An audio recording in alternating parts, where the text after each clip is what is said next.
ဒီကိုတော့အားလုံးပဲမင်္ဂလာပါမနေ့ကတော့ကျွန်တော်တို့သုံးသိန်းပေါင်းလေးကဘိုင်ဒီတပွဲရှုပ်သွားခဲ့တယ်ပေါ့နော်ဒါပေမဲ့ body sorry ညီကိုတွေကတော့ကျန်တဲ့နှစ်ပွဲနဲ့အပေါင်းပြခဲ့ကြမယ်လို့ထင်ပါတယ်ဆိုတော့ဒီနေ့ညကတော့စနေနေ့ညဖြစ်တဲ့အတွက်ကြောင့်မလို့ပွဲစဉ်တွေတော်တော်များများလည်းရှိတယ်အဲ့ဒီပွဲစဉ်တွေကမှကျွန်တော်ပွဲစဉ်9ပွဲလောက်ကိုရွေးချယ်ထားတယ်အဲ့ထဲမှာကျွန်တော်အကြိုက်ဆုံး3သိန်းကိုလည်း3သိန်းပေါင်းဆိုပြီးတော့ဗီဒီယိုရဲ့အဆုံးမှာကျွန်တော်ထည့်ထားပေးမယ်ပေါ့နော်ဆိုတော့ညီကိုတို့အဆုံးထိကြည့်ဖို့တော့မျှော်လင့်နေဒီနေ့ကတော့ပွဲလည်းများတဲ့အတွက်ကြောင့်မလို့ကျွန်တော်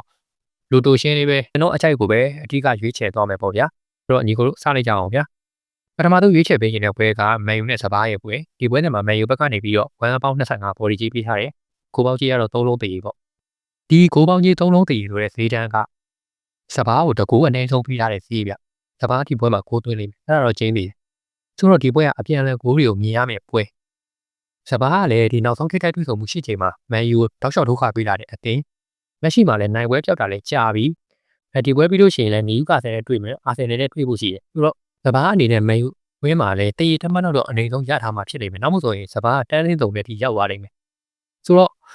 ဒီပွဲမှာစပါးရုံးကန်လာနိုင်တယ်လက်ရှိခိုးပေါင်းဈေးတန်းကလည်းစပါးကိုအနေဆုံးတကူပေးထားတဲ့ဈေးတန်းဖြစ်တဲ့အတွက်ကြောင့်မလို့ကျွန်တော်ဒီပွဲကိုတော့ကျွန်တော်9ပေါ်ကိုပဲအဓိကရွေးချယ်ခြင်းနဲ့ဒီ1ပေါင်း25ဆိုတဲ့ body ကြီးကမန်ယူအတွက်အပြည့်စားမယ်ကြီးလို့ကျွန်တော်မမြင်ဘူးအလုံးစုံ25ပြားပဲစားမယ်ကြီးလို့မြင်တဲ့အတွက်ကြောင့်မလို့ဒီပွဲက2-1ကနေစကြည့်ရမယ်ပွဲပါဆိုတော့ကျွန်တော်ဒီပွဲကို9ပေါ်ပဲရွေးချယ်ချင်ပါတယ်နောက်ထပ်ပွဲတွေကတော့အာဆင်နယ်နဲ့ဆန်နာလန်ရဲ့ပွဲကိုရွေးထားတယ်ဒီပွဲချိန်မှာအာဆင်နယ်ဘက်က1တို့90 body ကြီးပေးထားတယ်9ပေါင်းကြီးကတော့3ပေါင်း90ပေါ့ဒီလိုမျိုး1တို့90ကို3ပေါင်း90နဲ့ကတ်တဲ့ကြီးမျိုးတွေဟာဘယ်တော့မှအပေါ်ဆုံးမဝေတတ်ဘူးဗျဒါကျွန်တော်လေးလာမိတော့ပေါ့နော်ဆိုတော့ဒီပွဲကအောက်ရေးတစ်စုံလာမယ်ဆိုတော့ကျွန်တော်ဆန်နာလန်နဲ့ဘက်ကန်မလား9အောင်မလားဒီကရွေးရမယ်ပေါ့နော်ပထမကြော်တော့ဆန်နာလန်အိမ်ဝင်းမှာတူနဲ့အာဆင်နယ်ကပေးချထားတယ်ပထမကြော်မှာတူနဲ့ပေးချထားတဲ့နှစ်သိန်းအတွက်ဒီပွဲစဉ်မှာပေးထားတဲ့9ပေါင်းဈေးတန်း3ပေါင်း90ဆိုတဲ့ဈေးတန်းကနည်းနည်းလေးပြော့လို့ကျွန်တော်မြင်တယ်နောက်တစ်ချက်ကဆန်နာလန်ကလက်ရှိမှာပရီးမီးယားလိ4ပွဲဆက်9ပေါ်ထားတယ်အာဆင်နယ်အတွက်ကတော့9ပေါ်လို့ရသေးပေမဲ့ဆန်နာလန်အတွက်4ပွဲဆက်9ပေါ်ရဆိုတဲ့အနေထားတော်တော်လေးတော့များနေပြီလို့ကျွန်တော်မြင်တယ်လက်ရှိ3ပေါင်း90ဆိုတဲ့ဈေးတန်းကလည်းပြောရရင်3အပေါင်း90လောက်ကနေပြီးတော့ဈေးတန်းကျသွားတာဗျဆိုတော့9ပေါင်းဈေးတန်းလည်းနှိပ်လာတာဖြစ်တဲ့အတွက်ကြောင့်မလို့ကျွန်တော်ဒီဘက်ကိုတော့9အောက်ကိုပဲကျွန်တော်ရွေးချယ်ခြင်းနဲ့နောက်ထပ်ပွဲစဉ်အနေနဲ့တော့ဘန်လီနဲ့ဝက်ဆန်ရဲ့ပွဲကိုကျွန်တော်ရွေးထားတယ်ဒီပွဲစဉ်မှာဝက်ဆန်ဘက်ကနေပြီးတော့ဘော်ဒီကြီးတည်အနုပ်35ဘော်ဒီကြီးပေးထားတယ်9ပေါင်းကြီးကတော့3ပေါင်း85ပေါ့ဘန်လီအနေနဲ့ဒီနောက်ပိုင်းပွဲစဉ်တွေမှာတော်တော်လေးရှုံးလာတာကိုတွေ့ရတယ်ဒီရှစ်ပွဲစဉ်မှာဆန်နာလန်ကိုအဝေးကွင်းမှာ3-0နဲ့ရှုံးခဲ့တာမှန်ပေမဲ့အဲ့ဒီရှေ့ရပွဲတွေမှာတော့လီဗာပူးမန်ယူစပါးဒီလိုအသင်းတွေကိုသိရကန်ထားတာဗျဆိုတော့ဒီပွဲတွေကလည်းဘန်လီရဲ့အိမ်ဝင်းမှာဖြစ်တဲ့အတွက်ကြောင့်မလို့ဒီပွဲမှာဘန်လီသိရထမတော့အနေဆုံးယူမယ်လို့ကျွန်တော်မြင်နေပေါ့နော်ဒါပေမဲ့ဒီပွဲမှာကျွန်တော်ဘန်လီထက်ပို့ပြီးတော့ဖြစ်နိုင်ခြင်းများတဲ့9ပေါ်ကိုပဲကျွန်တော်ပို့ပြီးရွေးချယ်ခြင်းနဲ့ဒီပွဲကတန်းလေးလုံးကအသင်းတွေအတွေ့အဆုံတဲ့ပွဲဖြစ်တယ်ဆိုတော့တနည်းနဲ့ပိတ်ဆို့ပြီးတော့ကစားနေမယ်လို့ကျွန်တော်မထင်ဘူးပေါ့နော်အပြန်အလှန်သွေးကိုတွေနဲ့9ပေါ်သွားမယ်လို့ပဲကျွန်တော်မြင်နေဝမ်ဆန်အနေနဲ့ကနေဒီယာဒီမှာကစားထားတဲ့တန်းစင်းစုံလားအသင်းအနေနဲ့တွေ့ဆုံမှုအကုန်လုံးမှာအနေဆုံး3ခုကိုရောက်ထားတယ်ဗျဝူဘာဟက်ဒန်တို့လီယိုဘန်လီတို့နော်တန်ဖော်ရက်တို့ဒီလိုအသင်းအနေနဲ့အကုန်လုံးကိုဝက်ဆန်ကခိုးပေါ်ထားတာဖြစ်တဲ့အတွက်ကြောင့်မို့လို့ဒီပွဲစဉ်မှာ3ပေါင်း85ဆိုတဲ့9ပေါင်းဈေးတန်းကအနည်းငယ်ပြော့ပေမဲ့လည်းကျွန်တော်9ပေါ်ကိုပဲကျွန်တော်ရွေးချယ်ပြပေါ့နော်နောက်ထပ်ပွဲတွေကနယူကာဆယ်နဲ့ဘရန်ဖို့ရဲ့ပွဲဒီပွဲစဉ်မှာနယူကာဆယ်ဘက်ကတေးအနှုတ်85ဘော်ဒီကြီးပေးထားတယ်9ပေါင်းကြီးက3အပေါင်း15ဆိုပြီးတော့ပေးထားတယ်ဘရန်ဖို့ကတော့ရှေ့ပွဲစဉ်မှာအစလိုပီလာကိုတယောက်ရောနေတော့မှအနိုင်ကစားခဲ့ပြီးသွားပြီပေါ့နော်ဒါပေမဲ့ဒီပွဲတွေကတော့အဲ့ဒီလိုမျိုးဖြစ်မယ်လို့ကျွန်တော်မထင်ဘူးဘာကြောင့်လဲဆိုတော့နယူကာဆယ်အိမ်ဝင်းမှာဘရန်ဖို့ကိုလက်ခံကစားထားတဲ့နောက်ဆုံး6ချိန်မှာဆိုလို့ရှိရင်တပွဲပဲတည်ကြထားတယ်ကျန်တဲ့ပွဲတွေနဲ့အကုန်လုံးမှာနယူကာဆယ်အနိုင်ရလာတယ်နောက်ဆုံးပရီးမီးယားလိ3ပွဲဆက်နိုင်ပွဲဖြောက်ထားတဲ့နယူကာဆယ်အနေနဲ့လည်းဒီပွဲတွေမှာပြန်ပြီးတော့နိုင်ပွဲရှာသိပြီဒီပွဲပြီးလို့ရှိရင်အဝေးကွက်မှာစပါးနဲ့သွားကစားရမယ်အဲ့ဒီပွဲကလည်းနိုင်ပွဲရဖို့မလွယ်ဘူးဆိုတော့နယူကာဆယ်အတွက်ဒီပွဲတွေကနိုင်ပွဲရဖို့အားအကောင်းဆုံးပွဲတွေလို့ကျွန်တော်မြင်တယ်နောက်တစ်ချက်ကနယူကာဆယ်အထက်လက်ရှိမှာကြေးတာနေတဲ့အစတိုဘီတာတော့မှအရင်ပွဲတွေတော့ဘရန်ဖို့တရေအနှုတ်40လောက်ပဲပေးခဲ့တာတရားဒီပွဲတွေမှာနယူကာဆယ်ကတရေနှုတ်80အထိပေးထားတယ်ဆိုတော့ဒီပွဲတွေမှာနယူကာဆယ်ပြန်ပြီးတော့နိုင်ပွဲရှာတွေ့မယ်လို့ကျွန်တော်မြင်တယ်ဘရန်ဖို့ကလည်းအဝေးကွက်မှာဆိုလို့ရှိရင်လက်ရှိချိန်ထိတရေမကြသေးဘူးအနိုင်ရှုံးပေါ်ကန်နေတဲ့အသိလို့ပြောရမယ်ဆိုတော့ဒီပွဲစဉ်မှာတော့ကျွန်တော်ဘရန်ဖို့ကိုကျွန်တော်လက်ဆောင်ကြည့်ပြီဂိုးပေါ်တရားကိုလည်းရွေးချယ်လို့ရတယ်ပေါ့နော်ဒါပေမဲ့ဇုံပေါ်မှာတော့ကျွန်တော်ဂိုးပေါ်ကတော့အပြည့်စားနိုင်ကြီးခက်ခဲတဲ့အတွက်ကြောင့်မလို့ကျွန်တော်ဒီပွဲစဉ်ကိုနယူကာဆယ်အနိုင်နဲ့ပဲကျွန်တော်ရက်တည်ခြင်းနဲ့ပေါ့နောက်ပွဲစဉ်အနေနဲ့တော့ဘော်ဒက်စလီကာကိုကျွန်တော်သွားအောင်ဗျာဘော်ဒက်စလီကာမှာဆိုလို့ရှိရင်ကျွန်တော်ပထမဆုံးရွေးချယ်ထားတဲ့ပွဲကတော့ Hiding Hay နဲ့ Handback ကပွဲဒီပွဲစဉ်မှာ Handback ကတေးအထုပ်20 body ကြီးပေးထားတဲ့ကိုပေါင်းကြီးက3အပေါင်း85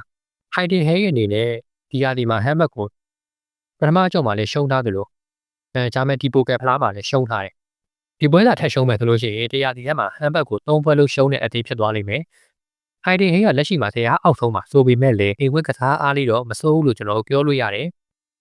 လေဘယ်သူအသေးတွေနဲ့တွေ့လို့ချင်းရင်အနေဆုံးတည်ရတမက်ရအောင်လို့တော့ Hiding Hay ကကန်တက်တဲ့အသေးနောက်ပြီးတော့ Hiding Hay နီးပြရတယ်ခွဲပေါင်း900ကျော်ထိ Hiding Hay ကိုကင်ထားရဗျာဆိုတော့ Handback နဲ့အချိန်ကြီးတွေ့ဘူးရဲ့နီးပြလို့ကျွန်တော်ပြောလို့ရတယ်ဆိုတော့တရားဒီတွင်းမှာတော့သူ3ချိန်လို့အရှုံးပေးမယ်လို့ကျွန်တော်မထင်ဘူး Handback ကလည်းအဝေးဘက်မှာဆိုလို့ရှိရင်ကိုယ့်ဘက်ကသားထားတဲ့နေရာမှာယာကို4ကိုပဲရသေးတဲ့အတင်းနိုင်ပွဲလုံးဝမရသေးတဲ့အတင်းဆိုတော့ဒီပွဲစဉ်မှာတော့ Hiding Hay တည်ရမကန်နိုင်တဲ့အကြောင်းမရှိလို့ကျွန်တော်ထင်တယ်ထိတဲ့ပြည်စုံမှုတွေအရဆိုလို့ရှိရင်လည်းအိမ်ဝင်းမှာကစားထားတဲ့နေရာမှာဒီဂျာမန်ဒီပိုကယ်ဖလားမှာပဲဒီရာဒီရှုံးထားတဲ့တပွဲပဲရှိရပါတော့ကျန်တဲ့ပွဲတွေမှာတော့ Handback ကို Hiding Hay အနေနဲ့အနေတော့တည်ရကစားနိုင်တာကိုတွေ့ရတယ်ဂျာမန်ဒီပိုကယ်ဖလားမှာရှုံးထားရဆိုတာလည်းအိမ်ဝင်းမှာတယောက်ရော့နေမိနစ်45မိနစ်လောက်ကစားခဲ့ရတာဟုတ်ဗျပြီးတော့ penalty လည်းပေးလိုက်ရတဲ့အတွက်ကြောင့်မလို့ကျွန်တော်ရှုံးထားတာလို့ပဲကျွန်တော်မြင်တယ်ဒီပွဲချိန်မှာတော့ကျွန်တော် Asian Hiding Hay တည်ရနဲ့အနိုင်ပဲလို့ကျွန်တော်မြင်တယ် Asian ကိုပဲကျွန်တော်ရွေးချယ်မယ်ဗျနောက်ထပ်ပွဲတွေကတော့ Fry Pan နဲ့ Wana Bremen ရဲ့ပွဲဒီပွဲချိန်မှာ Fry Pan အနေနဲ့တည်ရနှုတ်80 body ချပေးထားတယ်ကိုပေါင်းကြီးကတော့3အပေါင်း60ပေါ့ဒီနေ့ညကစားမဲ့ပွဲတွေနေထဲမှာ Stuttgart တို့ Leverkusen တို့ Freiburg တို့ပေါ့နော်ဒီ3သင်းကမတိမ်မရိပ်ပေါက်ကြီးတွေဖွင့်ရမယ့်အနေထားလို့ကျွန်တော်မြင်တယ်ပေါ့ဒါပေမဲ့ Stuttgart ဆိုလို့ရှိရင်စိတ်ပေါ်ဒီကိုအဝေးပွဲမှာ1ပေါင်း65ပေးထားတာမိုးချန်ကလာဘက်ကိုလည်း Leverkusen ကအဝေးပွဲကနေပြီးတော့တည်ရအနှုတ်90လောက်ပေးထားတာဆိုတော့လက်ရှိ Freiburg အနေနဲ့ Wana Bremen ကို A ဝဲမှာအနေဆုံးတော့1အပေါင်းတော့ပေါက်တယ်နောက်တစ်ချက်က Freiburg က A ဝဲကောင်းတဲ့အပြင်ညာ A ဝဲကောင်းတဲ့အသင်းအနေနဲ့သူနဲ့ level မတိမ်မရိပ်အသင်းတွေအဝေးပွဲမှာ1အပေါင်းတွေတည်ရအနှုတ်90တွေပေးနေတဲ့အချိန်မှာလက်ရှိတည်ရအနှုတ်80ဆိုတဲ့ကြီးက Wana Bremen အနေနဲ့တည်ရတစ်ပေါက်ကစားနိုင်မယ်လို့ကျွန်တော်မြင်တယ်ပေါက်ကြီးအနေထားကိုကျွန်တော်လုံးဝမကြိုက်တဲ့အတွက်ကြောင့်မလို့ဒီပွဲကိုကျွန်တော်ထပ်ပြီးတော့ပဲဘက်ကအောင်မယ်ဗျာ Wana Bremen ပေါ်ဒီပါဗျာနောက်ထပ်ပွဲတွေကတော့ကျွန်တော် Real ဆိုတဲ့တက်နဲ့ AC ရဲ့ပွဲကိုကျွန်တော်ရွေးထားတယ်ပေါ့နော်ဒီပွဲတွေမှာ Real ဆိုတဲ့ချက်က1ပေါင်း40 body ကြီးပေးထားတယ်9ပေါင်းကြီးကတော့3အပေါင်း80ပေါ့နော်လက်ရှိ Real ဆိုတဲ့တက်ရဲ့ခြေသွမ်းကတော့တော်တော်လေးကောင်းနေတယ်ဆိုတော့ဒီပွဲမှာ Real ဆိုတဲ့အနိုင်ရဖို့တော့များနေရမှန်တယ်ပေါ့နော် AC ကလည်းအဝေးပွဲဆိုရင်တော်တော်လေးခြေသွမ်းကျတတ်တဲ့အသေးဆိုတော့ဒီပွဲက Real ဆိုတဲ့အနိုင်ရတော့ကျင်းနေပါတယ်ဒါပေမဲ့လက်ရှိပေးထားတဲ့9ပေါင်းသေးတယ်ဗျ Real ဆိုတဲ့ရဲ့အိမ်ပွဲမှာ3ပေါင်း80တို့3ပေါင်း80တို့ပေးတိုင်းမှာဆိုလီတက်အနေနဲ့အများအားတကူတော့ခွင့်ပြုရတတ်တယ်ဆိုတော့ဒီပွဲစဉ်မှာလည်း HG အနေနဲ့တကူတော့ရသွားမယ်လို့ကျွန်တော်မြင်နေဒီနှစ်သင်းရဲ့တိုက်စစ်ကလည်းရာကို30စီရထားကြတယ်ဗျာဆိုတော့ဂိုးသွင်းအားလေးကောင်းကြတဲ့အသင်းတွေဆိုတော့ဒီပွဲစဉ်မှာကျွန်တော်အနေဆုံး2-1လောက်ကိုရောက်သွားမယ်လို့ကျွန်တော်မြင်နေပေါ့နော်ဆိုလီတက် body ကိုကျွန်တော်ရွေးချယ်ခြင်းပေမဲ့လည်းကျွန်တော်ဆောင်းတာပြောခဲ့သလိုမျိုး1ပေါင်း40ဆိုတဲ့ body ဈေးတန်းနဲ့ပို့ပြီးတော့စားရမယ်လို့ကျွန်တော်မထင်တဲ့အကြောင်းမို့လို့ကျွန်တော်ဒီပွဲကိုတော့ body ထက်ကျွန်တော်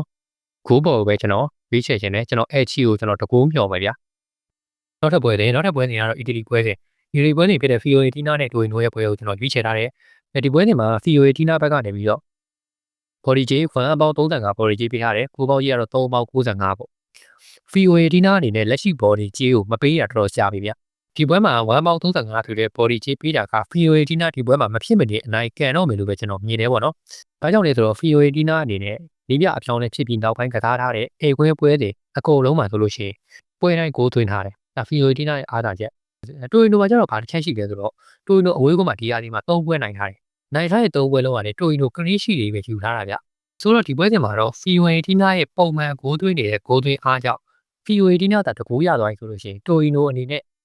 အမြင့်ဆုံးတည်ရလို့ပဲထင်တယ်ဒါပေမဲ့လက်ရှိ1ပေါင်း35ဆိုတဲ့ body ဈေးတန်းကလည်းတနန်တာတို့ကိုမိုတို့တိုရီနိုပေးနေတဲ့ဈေးတန်းလောက်ကို Fiorentina ပေးထားတာဖြစ်တဲ့ကြောင့်မို့လို့ဒီပွဲတော့ Fiorentina နိုင်ပွဲရသေးပြီလို့ကျွန်တော်မြင်တယ်အနေဆုံး35ပြစားရမယ် Fiorentina ကိုပဲကျွန်တော်ရွေးချယ်စေချင်တယ်ပေါ့နော်နောက်ဆုံးပွဲတွေအနေနဲ့တော့ကျွန်တော်ပြင်သစ်လီကိုကျွန်တော်ရွေးချယ်ထားတယ် Lens နဲ့ Rennes ကပွဲဒီပွဲချိန်မှာ Lens ဘက်ကနေပြီးတော့1ပေါင်း25 body ကြီးပေးထားတယ်9ပေါင်းကြီးက3နှုတ်30ဆိုပြီးတော့ဖွင့်ထားတယ်ပေါ့သူတို့ဒီနှစ်သင်းကပထမကျွန်တော်ကဈေးသီးနဲ့တည်ချထားတဲ့နှစ်သင်းအဲ့ဒီပွဲတွေတော့မှ9ပေါင်းဈေးကို3ပေါင်း40 3ပေါင်း50လောက်ပဲပေးခဲ့တာဆိုတော့ဒီပွဲတွေမှာဘာကြောင့်မို့လို့3အနှုတ်30လောက်ပေးထားရတာကျွန်တော်ဒီအချက်ကိုကျွန်တော်မချိုက်ဘူးနောက်တစ်ချက်ကထိတိုက်တွေ့ဆုံမှုတွေမှာ2010နောက်ပိုင်းမှာဒီလက်ရှိ9ပေါင်းဈေးတန်းကိုတစ်ချိန်မှမအောင်ခဲ့ဘူးဆိုတော့ မလိုအပ်ဖက်နဲ့ကိုပေါင်းသေးတိုင်းက3လုံး30ထိအောင်ပြင်းနေတယ်ဗျာပြီးတော့ Lens ကအိမ်ဝဲမှာ9ပွဲဆက် clean sheet ယူလာတဲ့အသင်းကိုကီအနေနဲ့ကိုအောက်ကိုဆွဲနေရလို့ပဲကျွန်တော်မြင်တယ်အနေဆုံး3ဂိုးရောက်ပဲပွဲလို့ကျွန်တော်ထင်တယ်ပေါ့နော်ကျွန်တော်မနေ့ကကစားထားတဲ့ပြည်သစ်လီဂူပွဲတွေဖြစ်တဲ့မိတ်နဲ့လိုင်လီရဲ့ပွဲမှာလည်းရေးသီးနဲ့တည်ရေးချထားတယ်ပေါ့နော်ဆိုတော့ဖလိုးအရာဒီညပွဲတွေနေမှာတော့ဂိုးပေါ်ပွဲတွေလာတော့မယ်ဆိုတော့ဒီညကံပဲပြည်သစ်လီဂူပွဲတွေ3ပွဲမှာလေဒီပွဲတွေကဂိုးပေါင်းသေးတဲ့အပြည့်ဆုံးပွဲတွေဆိုတော့ညီကိုတို့ဒီပွဲတွေကိုဂိုးပေါ်ပဲရေးရေးရွေးချယ်လိုက်ဖို့ပဲကျွန်တော်အကြံပေးခြင်းနဲ့ဆိုတော့ညီကိုတို့အကြိုက်တူမှာစော့ပါဆိုတော့ညီကိုတို့ဒီနေ့ညတော့ကျွန်တော်ပွဲတွေ9ပွဲထိရွေးချယ်ထားတယ်ကျွန်တော်ခုနပြောခဲ့လို့ပဲကျွန်တော်အကြိုက်ဆုံး3သင်းကိုရွေးချယ်ထုတ်ပေးပါဆိုလို့ရှင်တော့ကျွန်တော် High Hain Body Bally ဂိုးပေါ်နဲ့ဒီနောက်ဆုံးရွေးချယ်ခဲ့တဲ့ Lens ဂိုးပေါ်ကိုကျွန်တော်3သင်းမောက်ဖြစ်ရွေးချယ်ခြင်းတော့ပေါ့နော်ကျွန်တော်ရဲ့ channel လေးကိုလည်း subscribe လုပ်ခဲ့ပြီးဖို့တော့ကျွန်တော်တောင်းဆိုချင်ပါတယ်ကျွန်တော်နေ့စဉ်အကောင်းဆုံးဖြစ်အောင်လို့ညီကိုတို့အပေါင်းပြနိုင်အောင်လို့စူးစမ်းတုံးသက်ပေးနေပါတယ်ဗျဒီနေ့ညညီကိုတို့မောင်းနေပေါက်ကြပါသေးဗျအားလုံးပဲနောက်နေ့ညဆက်ဆုံးရမယ်ဗျ